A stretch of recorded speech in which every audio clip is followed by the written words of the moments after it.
Igbo mma mmanụ onye unu ya nọ tata bụ nwaada Ifeoma. Tata aga m na-enwe nkata pụrụ iche gbasara nkwatu a na-akwatugasị shops na properties ndị mmadụ n'Enugu steeti.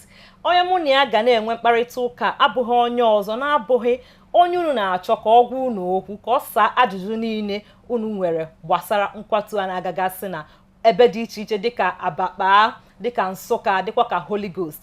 Kere na-ekwu maka ya.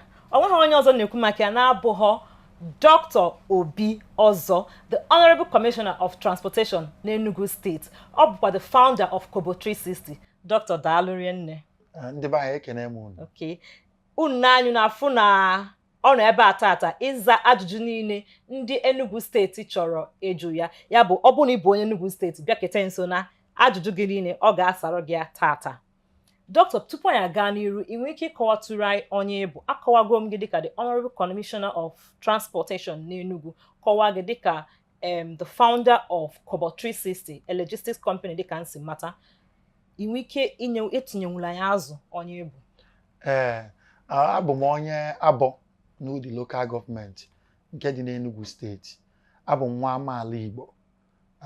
Otu ị na-eme anya ọfụma ifu na nna ekpu okpu oke mme. Ma m yigodela akwa ọbụla, whether na suit or ife ọbụla anyị. Ebido m akwụkwọ na the Wharton School of Business na University of Pennsylvania na US. Jekwe Harvard, lụkwa ọrụ as a Wall Street investment banker na New York. Before ma anataba bịa solu bido Uber ndị mmadụ ma taa n'Africa. Na m mesịrị m wee bidokwe company nke m a na-akpọ Kobo 360 nọ na 16 countries n'Africa, which is Uber for trucks. Bidokwa other companies nke a na-akpọ Fig Finance, dị based in Europe, that is serving Eastern European countries, helping to decentralize financial inclusion. Before Governor anyị bụ Dr. Peter Mba akpọ m sị m mbịa solu serve na Transition Committee n'Enugu State. From ebe ahụ nyezie m ohere iso ya welu rụrụ ọrụ ka anyị dozie obodo anyị bụ Enugu State ka ọ bụrụ obodo aja ama atụ n'ala Igbo, anyị Nigeria, n'Africa n'ụwa niile. Ọ dị mma, daalụ rinne. Unu ka o si kọwaa onwe ya. Onye mụ na ya tupu abụrụ obele mmadụ, ọ a Harvard graduate. Ha nwasokwa wee bido Uber dịka o si wee kwu. Ka anyị banyesịa na ajụjụ ndị Enugu chọrọ ka ịsa alụ ha gbasara nkwatu a na-akwatugasị. Nke izizi bụ ị nwere ike gwanwu anyị ebumnobi gọọmenti Enugu ji akwatugasịrị ihe shops n'anya na Holy Ghost. Ifu na ụfọdụ adago, ị gaa na Abakpa ụfọdụ adagokwa, ikwukwa maka Nsụka, kwuo maka Gariki.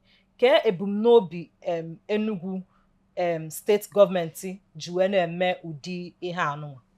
Ebumnobi Enugu steeti gọọmenti ji alụ ọrụ a bụ mandate ndị Enugu nyelu Dr. Peter Mba wee si anya biko na ike ha ji ata afụfụ and ịnọ n'under development agwụgo ha, na ha chọrọ onye si from private sector megolia ka ọ bịa dozie obodo, ka Enugu kwụsị ịbụ ebe a na-akpọ achọ ndị ga-amụ afịa. Enugu kwụsị ebe a ga-asị na anyị ada agba mbọ. Enugu abịa ghọọ steeti a ga-eji na-ama atụ ndị ga na-eme business and develop obodo. So and develop obodo chọrọ ka onye ọbụla niile tikọta aka ọnụ. And ihe ahụ of course isi sekpu ntị bụ ya na-akpọ infrastructure. O nwere ka ị ga-esi wee develop n'enyi nwere infrastructure. And ụzọ na ihe gbasara transportation bụ ofu, mmiri bụ ọzọ. Even ihe dịka airport but other ones, education, ịlụ ụlọ akwụkwọ, ụlọ ọgwụ, ihe a niile socheche n'ihe ga-enyere anyị aka inwe foundation for development aha anyị na-achọ. And ọnyanwa bụ ofu nke m dị ndị in charge bụ transportation. And na transportation aha ọga anyị bụ Dr. Peter Mba na-ene anya n'ụzọ dịgasị iche iche. Ọ bụrụ ọzọ nsọ n'okporo ụzọ, ọ na-ene anya na nke ụgbọelu, na-ene anya na rail, ene anya na bus, ene anya na mmiri. So ije na ya anya otu ahụ ijuzie ke ihe bụ ihe ahụ ọ na-achọ ime na nke ọbụla. Amarọ m ọ bụrụ na ifuru news nyaa, ifu na ndị China mmadụ 20 bịara n'ọfịs m. Ha nọ na Enugu ha si China just bịa on Saturday ha nọ n'Enugu eme ihe a na-akpọ feasibility study iji welu connect gasị be anyị with railway ịma na enwere nke ndị National Railway Corporation nwe ga rugolu from Port Harcourt to Aba ọ ga-agbadata Isiagụ next year from there ọ bịa gafee Enugu jebe Benue so na anyị na-asị okay apart from nke anwa ga-agafe ka ihe ọzọ anyị ga-emenwu ka anyị connect kwuo so gọvanọ anyị wee mandate emusi m na mmeke sure na anyị nwere ka anyị ga-esi wee connect New Enugu City na anyị nwere ka anyị ga-esi wee connect ebe anyị nwere coal so ka Enugu State na-export coal ha through rail ahụ bupụ ya nọ n'airport jee lee ya na mba ọzọ anyị na-enweta ego ka anyị ga-esi wee connect Enugu urban ka ndị mmadụ nwee ike ịdị na-emove ka anyị ga-esi wee connect our special agro processing zones whether na Ọgwụ ụzọ ụwa and other different places na steeti anyị ya bụ nke anyị na-eme na rail isi ka ihe anyị na-eme na nke ụgbọelu gọvanọ anyị na-achụ ya na president na-akpụ ya na-anọkwa ka anyị nweta concession of our international airport. Ịmara international airport anyị bụ just the only international airport na Southeast and no federal government nwe.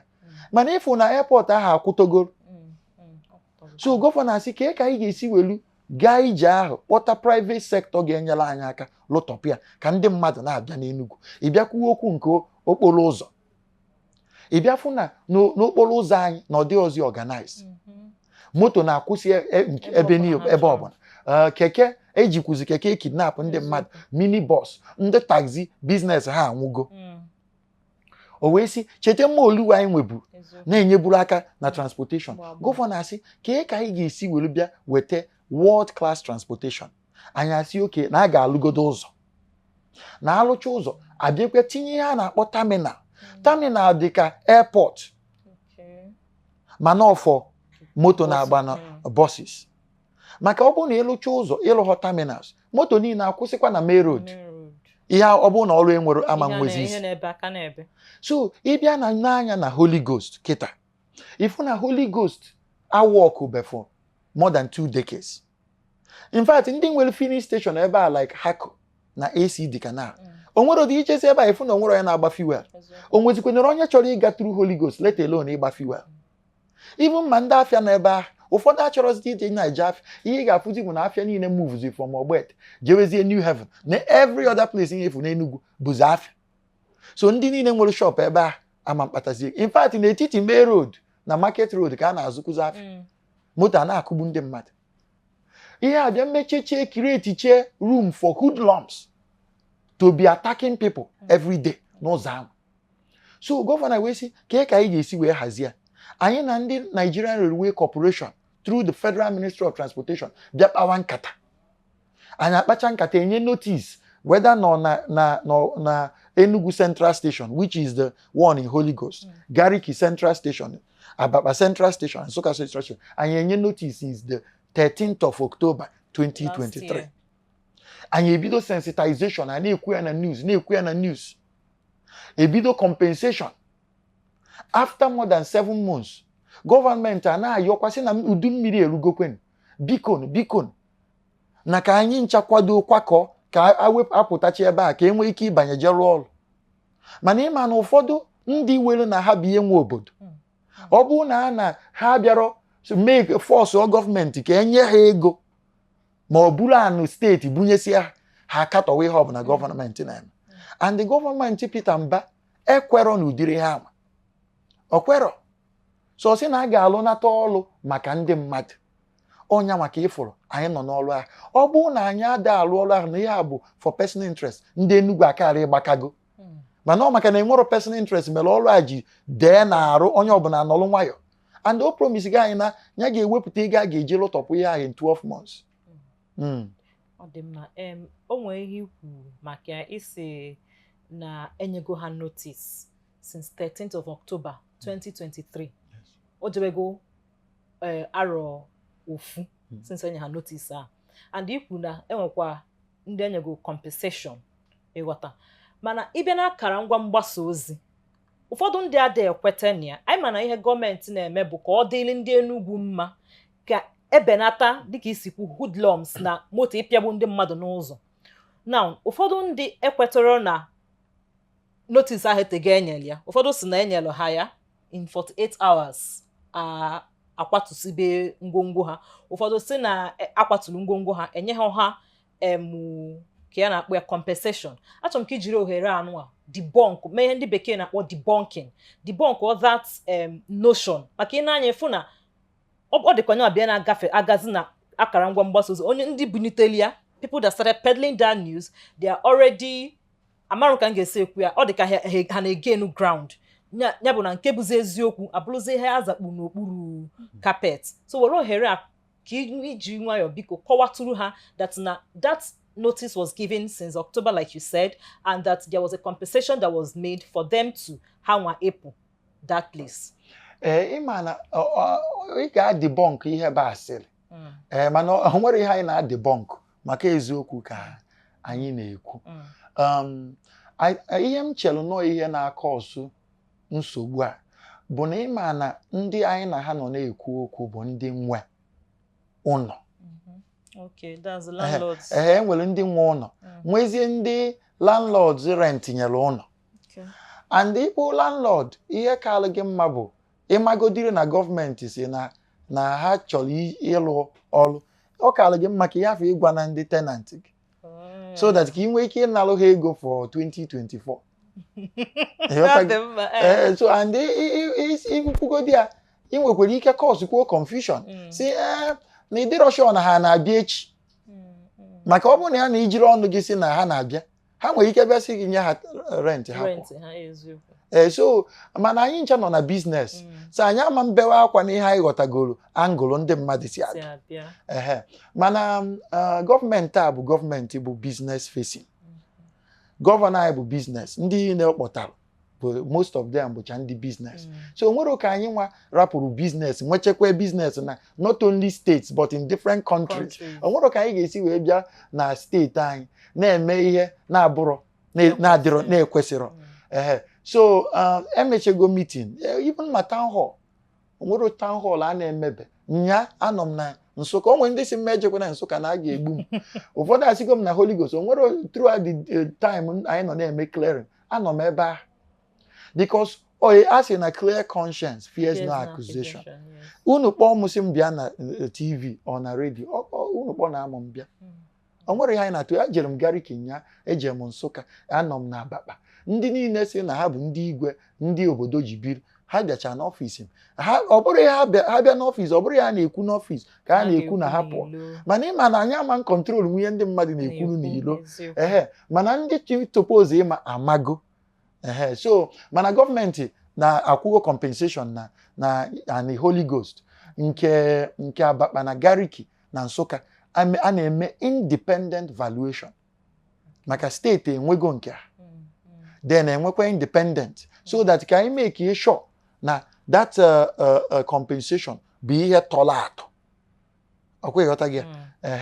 Then notices, nye gị example na Nsụka.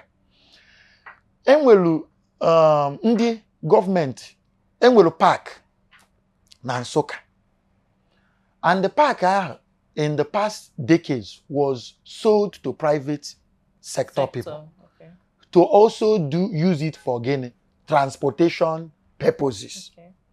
Now, after some time, that park able for transportation purposes, even though none was in individuals, are converted here to shopping complexes and that.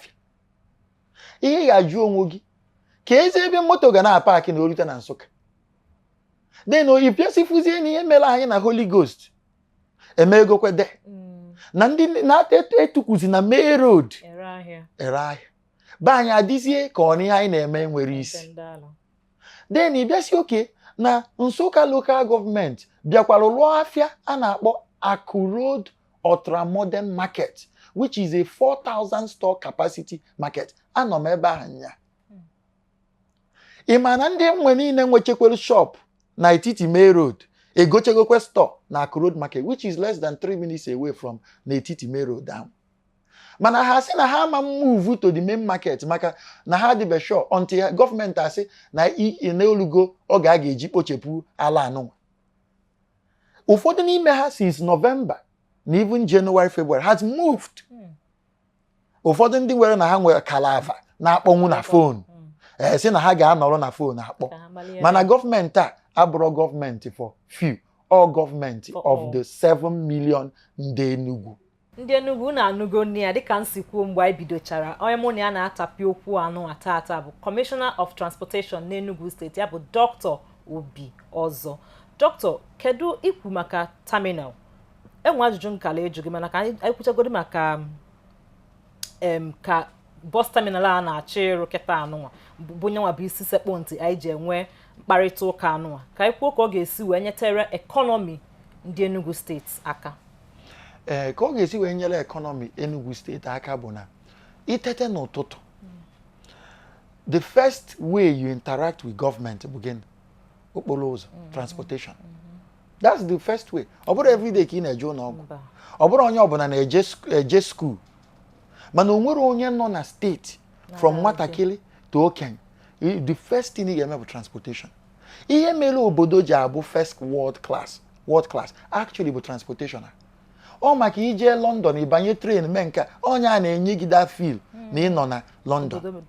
So imagine ọ bụrụ na enwee logistics hubs na 9th mile, state attract go a company, West Africa Trucks, that is building logistics hub in 9th mile n'akụkụ Ama Breweries and Ugwu dị nso 20 hectares. Anyị enwetegokwe ndị na-alụkwa nke dị na Ubolafọ ebe Enugu steeti nyebu Shippers Council since 2011 ha etukwuru n'enu ya o nwere ya mee. Steeti ejeje yọọ ha si ya na ọchịchị Peter Mba abụrụ ọchịchị ngwụlọ na anyị bịara ịlụ ọrụ si ya biko weta na ana ka enye ya ndị dị serious ha wee kwe enyegokwa ndị na-alụ. Enwekwa another one na-abịa na-eme na nke akwa just logistics ka ihe ọ ga-eme. Manufacturers can now be able to get their goods in and out of the state at an affordable and efficient rate. Ịbịakwa kwuo okwu this terminal ga-enyere aka ka amandị na-enwezi gridlock. And ebe anụnwa niile bụcha our commercial hub like Holy Ghost business bịara kwụtọlụ business ga na-emove ebe ahụ. Ndị mmadụ ibi na Holy Ghost kita enwelu one of the terminal A actually bụ for interstate. People from the southeast or any part of this country can now come in and out of the state easily, which means na ndị mmadụ ga na-abịa na be anyị agba oringo maka na Enugu bụ the hub. Ọ 042 bụ ebe ife na-eme. Eziokwu 042 bụ ebe ife na-eme. Ọ dị m ịsa na m ajụjụ nke anụ. Kedu ihe gọọmenti Enugu, kedu ihe na-asị n'oge nwa maka na oge ka ọ dị n'aka gị bụ the Commissioner for Transportation. Kedu ihe ị na-eme ịfụ na enwe ihe ndị bekee na-akpọ smooth transition for ndị anụnwa akwatusi their shops, their properties, maka ị na-anya ịfụ na Osisatek apụgo. Does it mean na ụmụazị na-agụ akwụkwọ ebe ahụ ama nganwuzi ke ọnọdụ edebelu ha nwa kịta anụnwa? What ka ihe na-eme to ensure a smooth transition for people nwecha properties there? Ajụjụ ijulu bụ nke dị mma rie nne. Ịbịa n'okwu osisi ka anyị wegodili okwu Osisatek iwenyitere ka anyị wegodili ya. Osisatek nwere permanent site be gọvanọ ha n'Owo. Okay. So ihe Osisatek ha na-emove from that Holy Ghost area to their permanent site. Enwere ihe ha ji kpọọ ya permanent site. Ọ bụrụ gọọmenti kpọọ ya permanent site. Maka ha ma na iru Holy Ghost ahụ bụ a commercial center of the state. Ọ bụrụ an education center. Okay, got again now. So nya mere ha nwa n'onwe ha since more than years ago ji were ruo already permanent site. And the government already na build ụzọ side ebe ahụ em already 41 kilometer road. Yes. So ụzọ ahụ once it's completed, we go a better access road to their school. Now, ụmụ akwụkwọ anwa also are moving there, and of course compensation has also been taken care of. Then you see, okay, ụfọdụ ndị na-eme ihe ụgbọala na enyekwere ha ebe na enwere park enyere ha ndị mmadụ na-akpọ ya gburugburu park na New Market. Anyị jikwere hazisie ka ha nọrọ temporary for the time anyị na-alụ terminal. And alụcha terminal because na that terminal bụ a transportation hub. anyị na-enyekwa ha right of first refusal to come back and continue their business. But now in a better place. Ikwuwa okwu na Nsụka. That afia na-azụ na Main Road kita. Enwego 4,000 stores. Nyawa ka ijere yesterday with former local government and the HPM na Nsụka. And echi niile m ga-anọ na town hall meeting na Nsụka. Ka anyị kpọrọ ndị mmadụ gake n'ebe a. Si ha biko ka ihe merụ na be anyị na gọọmenti ga-ewere ego lụchacha ultra-modern market. Anyị asị na anyị ama mbanye na ultra-modern market alụchago. Nọ ikwuru na Main Road. Agbali moto a na-akụtu ndị mmadụ ka anyị ga-eme. Ka anyị jụ na ndị Enugu abụrụ ndị dị very smart. Anyị dị too smart and advanced to have that type of thing. Enugu abụrụ ebe a na-eme ihe ndị ala. Enugu abụrụ ebe a na-eme ihe ndị ala. Ebumnobi gọọmenti Peter Mba dịkwa mma. Ebumnobi unu ji emegasị mkpọtụ a nakwa ịrụgharị dị mma. Mana ọ ga-amasị anyị na ndị bụ ndị Enugu, the citizens of Enugu, kwe ka gọọmenti nwee ike rụọ ọrụ. Onwe nke ha na-emeta si kwanite ha. Onwekwanụ ebe ha na-emeta anyị nwa ka anyị ga-esi wee ji nwayọ kpọọ ha sị ha mba anyị achọghị otu a mee nye otu a. Dịka o si kwu, the government is for the people and not for a selected few. Ọ dị mma ịma na arụcha ihe a na-arụ na this bus terminal and the rest of it. Ịma na enwe ike a na-enwe hooligans, ka mkpọ ha hooligans, that will be operating, and then a ga-enwe a lot of negative ndị na-emebi obodo. Kedu the necessary measures ka ekunu si eme ka si eme ịhụ na all these things na-enwe ihe a na-arama nwe negative impact on the people of Enugu State and the users of the bus terminal, the shops and the rest of it? Ịma na ebe a na-enwe ihe hooligan na ndị na-achọrọ ka ihe dị mma abụ mgbe ị na-enwebe ndị dịka private sector people like governor anyị or ndị ọ kpọtara ka ha rụọ ọrụ dịka ndị otu anyị. Enwere m over 250,000 trailers in 16 countries. I'm used to manage hooligans. So anyị ga-atụ hooligans egwu. Maka ị na-anya n'ihe anyị mego na transportation ọ na-efuru na ụfọdụ ndị ọlụ m ha adịchabekwe isi adịchabekwe ha ncha mma o mana ị na-afụzi improvement ọkwa ị na-enotice ya and ị na-afụzi the increase in revenue generation anyị ị na-afụzi na adịghị settlezi na Main Road ọkwa ị na-afụ ya na o reduce go and anyị ada amabazi na moto mmadụ na-akwadozikwe ka onye ahụ ije nwa accident anyị ada ezozi n'akụkụ asị na anyị enwe gị ịghọta gị na so ọrụ anyị and the first place he manage go that hooligan bugodi internally na ministry anyị and ebe a ka anyị bido mana also is also to create opportunities for ndị abụ hooligan maka onwerekwa onye bụ hooligan for no reason afụfụ kali na country anya so onye mere na transport ya ime bịa create e-ticketing jobs so ndị isi ndị agboro na different parts of this state ha na-abịa n'ọfịs ịma m bụ chairman so ha bịa n'ala anya kpa onye ahụ bụ na ọrụ okporo ụzọ ka anyị na-alụ ọrụ okporo ụzọ so ha bịa n'alụ nsị ha na m nwekwara 30 openings gị kpote boys ka a tinye ha na ọrụ e-ticketing ọkwa ịghọta so ha ndị agha niile na-akpọ ndị agboro ka anyị ga-ewekweru na-alụ because ọrụ a bụ for ọrụ be anyị a ga na-eme digitization mana digitization eme inerozi na men ama nnọzi n'ọrụ ịghọta gị na then enwekwuru private sector of course mgbe emechara all private sector ma arụ things because government will come and go then ahazikwe ndị proper management firm ga na-manage that facility ọkwa ịghọta gị so that ọ bụrụzi ịbịa na toilet mmiri ama mgba and ịmakwa na anyị alụghị ya sustainably ọkụ niile dị ebe a bụ solar so that ama mbịa na-akọ nepa asịrọ so I build gear with sustainability in mind because anyị nwasị na private sector egwu na-atụ anyị na ihe gọọmenti ada last so gọvanọ anyị were gwa kụziere anyị ihe ọ kpọrọ the concept of irreversibility ọ sị na ya chọrọ alụsị Enugu ya ga-alụ ya in this administration o nwere ụzọ anyị ga-aghasa nwe again ọ dị mma so ihe na-ekwu bụ na this bus terminals na ndị a niile na-arụ with great jobs, not for just ordinary people, but ndị agboro a ga-adịzi, men gị ga-adịzi involved. Men will be engaged. Ha ga na-alụ ọlụ. Ademaliene daluriene maka ịsa ụfọdụ ajụjụ ndị Enugu steeti nwere. Ụmụ Igbo, onye mụ na ya nwere nkata pụrụ iche abụghị onye ọzọ na-abụghị Dr. Obi Ozor, the Commissioner for Transport, Enugu State.